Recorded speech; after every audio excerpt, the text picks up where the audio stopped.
اللہ تعالیٰ نے جو انسان پیدا کیے ہیں ان کے مزاج مختلف ہیں. ان میں کچھ لوگ ہوتے ہیں جو قوی ہوتے ہیں ارادے کے، جو فیصلہ کر لیا ڈٹ گئے.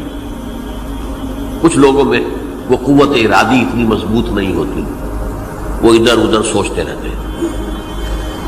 کچھ لوگ جسمانی طور پر بہت توانا ہوتے ہیں، کچھ لوگ جسمانی طور پر پیدائشی طور پر کمزور ہوتے ہیں. تو اگر کوئی قوت ارادی کمزور رکھنے والا شخص ہے، وہ بھی تو اللہ کی تخلیق ہے، اللہ کا بندہ ہے، خطاؤں کا ظہور ہو جاتا ہے، توبہ کرتا ہے، پھر کچھ عرصے کے بعد پھر خطا کا ظہور ہو جاتا ہے، پھر توبہ کرتا ہے. تو ہم تو یہ سمجھیں گے کہ ایک حد کے بعد پھر اس کی توبہ قبول نہیں ہونی چاہیے. لیکن حدیث سنیے. وعن ابی ہریرہ رضی اللہ تعالی عنہ قال قال رسول اللہ صلی اللہ علیہ وسلم ان عبدا اذنب ذنبا، یقیناً ایک بندہ جو ہے وہ ایک گناہ کرتا ہے. فقال، پھر وہ کہتا ہے رب، اے میرے پروردگار، اذنبت فاغفر لی، مجھ سے گناہ ہو گیا ہے، مجھے معاف فرما دے. فقال ربہ، تو پروردگار یہ کہتا ہے اعلم عبدی ان لہ ربا یغفر الذنب ویأخذ بہ، میرا یہ بندہ یہ جانتا ہے کہ اس کا ایک رب ہے جو گناہ معاف بھی کر سکتا ہے اور سزا دے بھی سکتا ہے. کیا معنی ہوئے؟ گناہ اس نے کیا ہے لیکن جانتا ہے اللہ کو کہ وہ معاف بھی فرما سکتا ہے، تبھی تو وہ اللہ سے معافی کی درخواست کر رہا ہے. اس کے اس جاننے کی بنیاد پر، اس کے اس علم کی بنیاد پر، اس کے اس ایمان کی بنیاد پر فرمایا غفرت لعبدی، میں نے اپنے بندے کو معاف کر دیا. ثم مکث ما شاء اللہ، پھر وقت گزرا جتنا کہ اللہ نے چاہا. ثم اذنب ذنبا، پھر اس سے گناہ ہو گیا. فقال رب اذنبت ذنبا فاغفر، پھر کہتا ہے پروردگار مجھ سے گناہ ہو گیا، پھر مجھے معاف فرما دے. فقال ربہ، اللہ فرماتا ہے عالم عبدی ان لہ ربا یغفر الذنب ویأخذ بہ، میرا بندہ ہے نا جو جانتا ہے کہ اس کا ایک رب ہے، ایمان باللہ اس کے اندر ہے، تبھی تو پکار رہا ہے. اور یہ بھی جانتا ہے کہ وہ گناہ معاف بھی کر سکتا ہے اور چاہے تو پکڑ بھی سکتا ہے، سزا بھی دے سکتا ہے. تو فرمایا، اللہ تعالیٰ فرماتے ہیں میں نے فرمایا کہ میں نے معاف کر دیا. ثم مکث ما شاء اللہ، پھر ایک عرصہ گزرا اس کے بعد. ثم اذنب ذنبا، پھر اس نے گناہ کیا. قال رب اذنبت ذنبا آخر، اس نے کہا پروردگار میں نے تو پھر ایک اور گناہ کر دیا، فاغفر لی، مجھے بخش دے.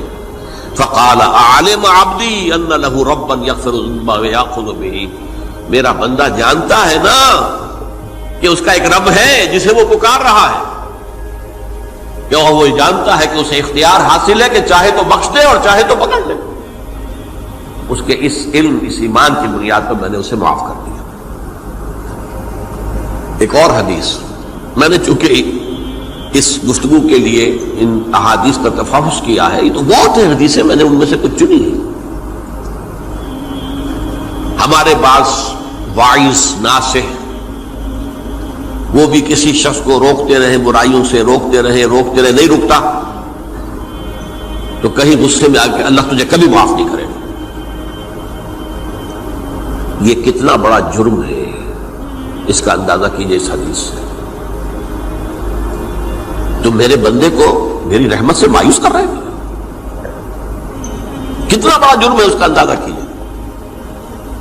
یہ مسلم شریف کی روایت ہے عن جندب، حضرت جندب رضی اللہ تعالی عنہ سے، ان رسول اللہ صلی اللہ علیہ وسلم حدث، کہ اللہ کے رسول صلی اللہ علیہ وسلم نے ایک واقعہ بیان کیا. ان رجلا قال، کہ ایک شخص نے یہ کہا واللہ لا یغفر اللہ لفلان، کہ خدا کی قسم اللہ تعالیٰ فلاں شخص کو کبھی معاف نہیں کرے گا. وَأَنَّ اللَّهَ تَعَالَى قَالَ، اس پر اللہ تعالیٰ نے یہ فرمایا منزل نزیت اللہ علیہ، یہ کون ہے جو میرے اوپر حکومت کرنے والا آ گیا، جو میری طرف سے حکم لگا رہا کہ میں کبھی معاف نہیں کروں گا؟ منزل نزی، کون ہے وہ شخص؟ الذی اللہ علیہ انی لا اغفر لفلان، کہ میں فلاں شخص کو کبھی معاف نہیں کروں گا، قد غفرت لفلان، اس کو تو میں نے معاف کر دیا، واحبطت عملہ، اس شخص کے تمام اعمال میں نے ضائع کر دیے کہ تم نے میرے بندے کو مایوس کیا۔ یہ ہے جرم کی انکار۔ تو توبہ کی دعوت دیتے رہو، توبہ کے لیے لوگوں کو آمادہ کرتے رہو، توبہ جو ہے اس کے لیے ترغیب دیتے رہو، اللہ تعالیٰ معاف فرمانے والا۔ اب آخری حدیث سنا رہا ہوں، یہ تو بہت ہی عجیب حدیث ہے اور متفق علیہ، یہ بخاری اور مسلم دونوں میں۔ حضرت ابو سعید الخدری رضی اللہ تعالی عنہ جو ہے وہ اس کے راوی ہیں۔ حضور نے فرمایا کانا فی من کانا قبلکم رجل قتل 99 نفسا، تم سے پہلے جو امت تھی بنی اسرائیل، گویا کہ ان کا ذکر ہے، اس میں ایک آدمی ایسا تھا جس نے 99 قتل کیے تھے۔ اب آپ اندازہ کیجئے کتنا بڑا گناہ کبیرہ ہے قتل۔ قرآن مجید میں آتا ہے وَكَأَنَّمَا قَتَلَ النَّاسَ جَمِيعًا، اگر ایک انسان کو بھی ناحق قتل کر دیا گیا تو یہ ایسی ہے گویا کہ اس نے پوری نوع انسانی کو قتل کر دیا، اس نے 99 قتل کی۔ فَهَلْ لَهُ مِن تَوْبَةٍ، پھر اس کے بعد یہ ہوا کہ اس کے اندر توبہ کا جذبہ پیدا ہوا۔ فَسَأَلَ عَنْ أَعْلَمِ أَهْلِ الْأَرْضِ، تو اس نے پھر سوال کیا، لوگوں سے پوچھا کہ زمین میں رہنے والوں میں کون سب سے بڑا عالم ہے؟ فَدُلَّ عَلَى رَاهِبٍ، تو اسے بتایا گیا فلاں راہب فلاں جگہ پر ہے، وہ بہت نیک ہے، بڑا عالم ہے۔ فَأَتَاهُ، وہ اس کے پاس آیا، فَقَالَ أَنَّهُ قَتَلَ 99 نَفْسًا فَهَلْ لَهُ مِن تَوْبَةٍ، انہوں نے کہا دیکھیے راہب صاحب، میں نے 99 انسان قتل کیے، اب مجھے یہ بتائیے کہ میرے لیے توبہ کا کوئی امکان ہے؟ فَقَالَ لَا، انہوں نے کہا نہیں۔ فَقَتَلَهُ، اس نے اس کو بھی قتل کر دیا۔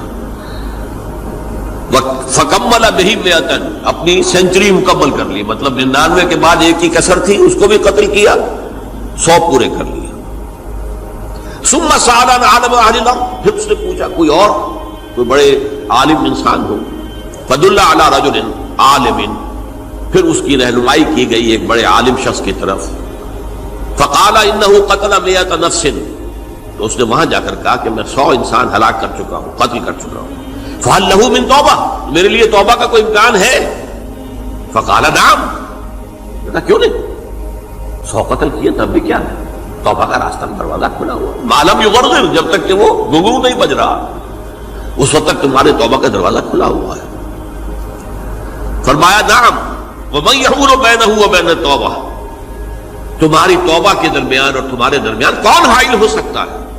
توبہ کا دروازہ کھلا ہے۔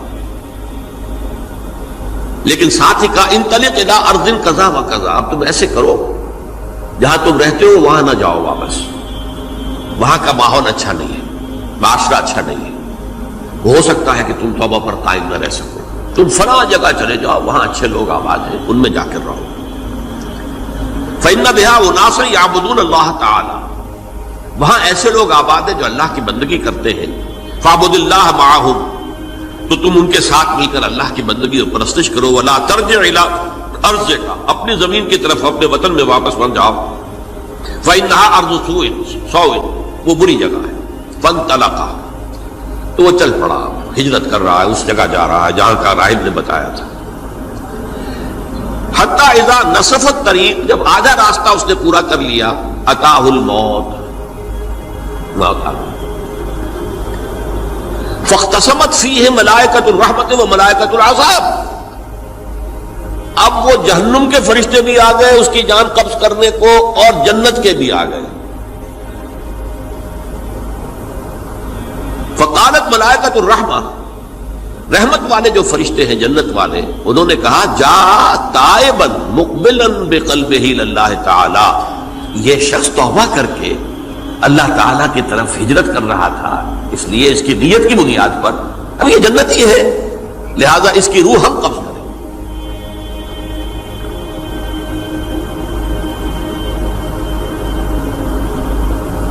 وقالت الملائکۃ العذاب، اور وہ جو عذاب والے فرشتے ہیں وہ کہیں گے انہ لم یعمل خیرا قط، تو نے توبہ کے بعد کوئی نیک عمل تو کیا ہی نہیں، تو کس بنیاد پر اس کو تم جنت میں لے جاؤ گے؟ اس کو تو دوزخ میں جانا چاہیے۔ فاتاہ ملک فی صورت آدمی، تو ان کے پاس اللہ نے ایک اور فرشتے کو بھیج دیا آدمی انسانی شکل کے اندر، فجعلوہ بینہم، تو ان فرشتوں نے کہا بھائی ہمارا فیصلہ کرا دو، اس کی روح ہم لینا چاہتے ہیں یا ہم لینا چاہتے ہیں، انہیں حکم بنا لیا۔ فقال قیسوا ما بین الارضین فإلی ایتہما کان اقرب، کہ تم فاصلہ ناپ لو جہاں سے وہ چلا ہے اور جہاں جا رہا تھا اور یہاں اس کی موت ہو رہی ہے، تو کون سا فاصلہ زیادہ ہے؟ جب ناپا گیا، بلکہ ایک حدیث میں آتا ہے کہ اس پر اللہ نے زمین کو جو ہے حکم دے دیا، ایک طرف والی زمین تو سکڑ جا، دوسری والی جو ہے تو پھیل جا، تاکہ وہ جو جدھر جو جا رہا تھا وہ زیادہ قریب ہو جائے بنسبت اس کے کہ جہاں سے وہ چلا تھا۔ تو اس فیصلے پر پھر جو فرشتے تھے جو کہ رحمت کے فرشتے تھے وہ اس بندے کو لے گئے جنت کے اندر۔ یہ ہے توبہ کی عظمت اور اس کی